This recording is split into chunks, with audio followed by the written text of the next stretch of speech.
I'm a quitter, but I'm not weak. I learned how to tell that voice in my head to shut up. During my years of living and really dying with anorexia, I thought people who recovered got fat, were lazy, got weak.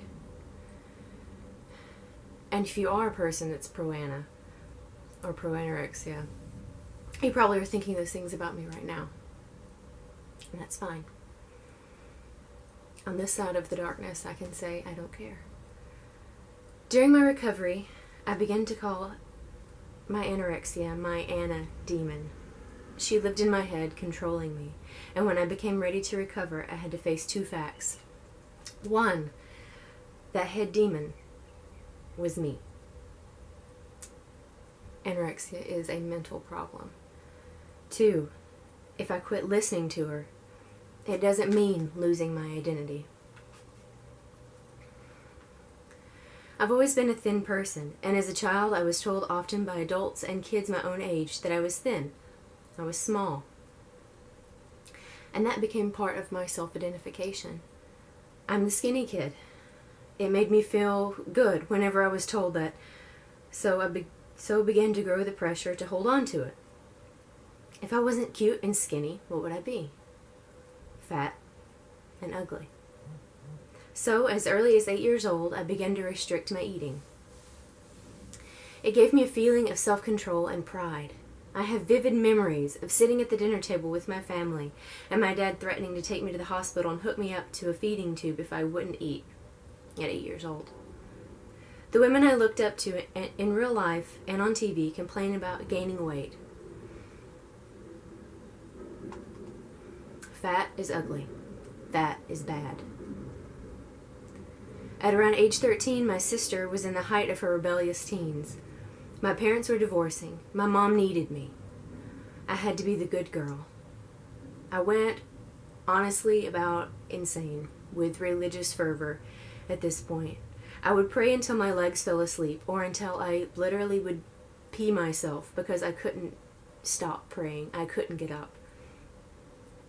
I still greatly restricted my eating.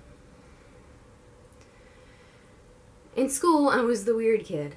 No matter how much I tried to be normal, but at least I was thin. I felt pretty. My first wake-up moment happened in college.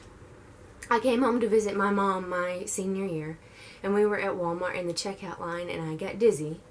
Used to that. It became hard to breathe, and my heart began beating rapidly again. Used to that. But then my arms locked up, and I began hyperventilating. And thankfully, the man behind us in line was an EMT. He put me in a wheelchair and helped load me into the car, and they took me to the ER.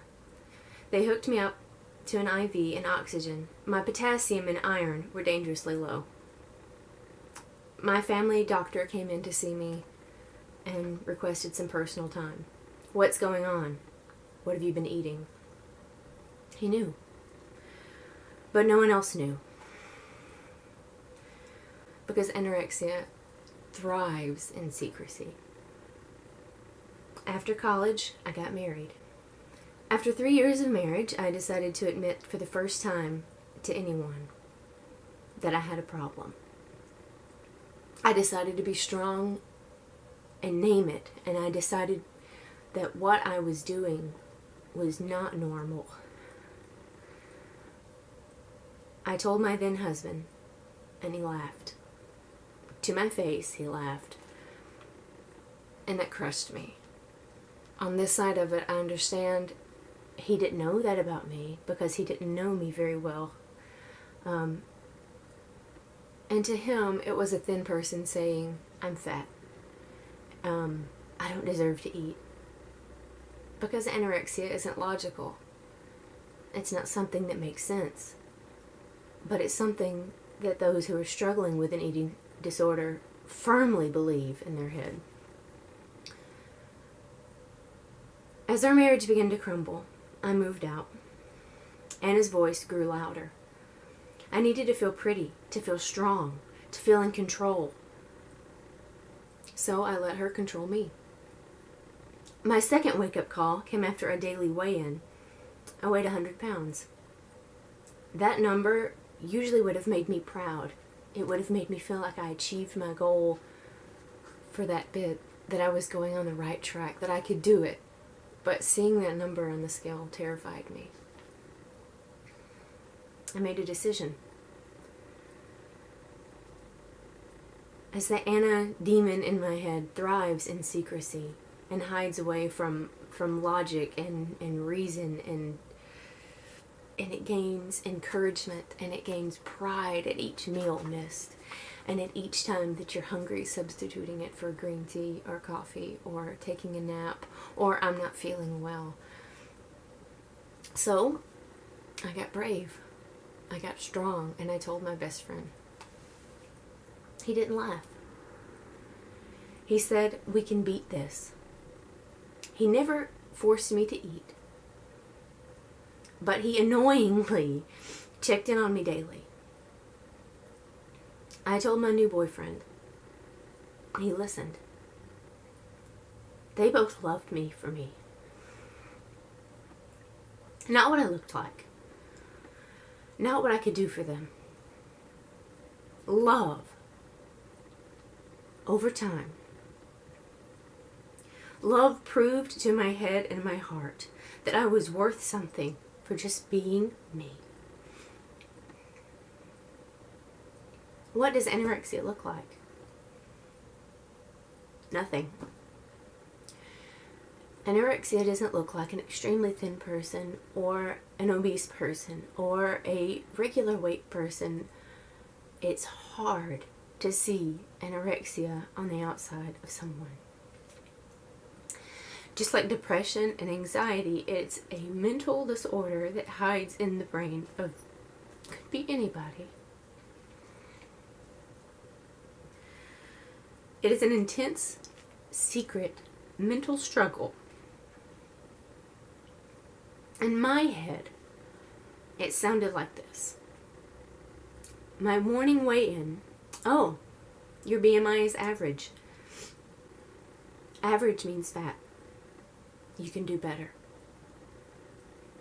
At mealtime, be strong. Lose that 5 pounds. Are you hungry? Drink black coffee. Drink green tea. If you have to give in, eat a safe food. Raw vegetables, carrots, celery. That's it. If you can't take any more than that, chew gum. If you need something else, sleep. If I did give in and eat, you're a badass. You don't deserve food. You're going to have to do something later to take care of this. Either skip more meals.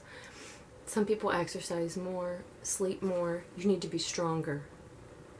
When someone noticed I wasn't eating, good job. Keep it up. If someone commented on me eating or saw me eating food, see? They think you're a fat cow. Stop eating. You give in too easily. Don't be weak. Constant voice. After years in recovery, is that voice gone? No. I don't think that it's truly possible to ever recover from a mental disorder like anorexia. But that's not to say I'm not in recovery. And it's not to say I can't beat it. My now husband has been a wonderful help to me. And very understanding and patient. When I started at the beginning of my recovery, talking aloud to that voice in my head, which seems ridiculous. When I would be hungry and I would hear the voice say, "You don't deserve food," I would say out loud, "Shut up, I'm eating this sandwich." And he would understand and encourage me.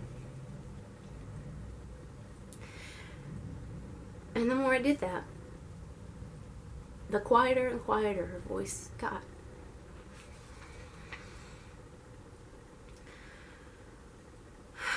So, I'm in my recovery. but I'm not weak. I'm a quitter, and I'm proud of it. I'm stronger than I ever was. I'm not fat. I don't weigh myself daily anymore, but when I have to at the doctor, I weigh the same. I weigh the same as I did before my last relapse. How? I think one of the main fears of people that want to overcome anorexia and realize they have to start eating normally is they're immediately going to get fat. And you have this, you imagine it happening so suddenly. But balance. I eat normal meals. I exercise a few hours a week and restrict myself to that. If I feel when I'm going to exercise that I need to exercise more, I need to push myself, I need to lose weight, I don't go that day. And I recently looked at a picture of myself in a swimsuit when I was anorexic and compared it to what I saw in the mirror, and I look better. I have muscle definition. I look more toned. I don't look as tired and weak.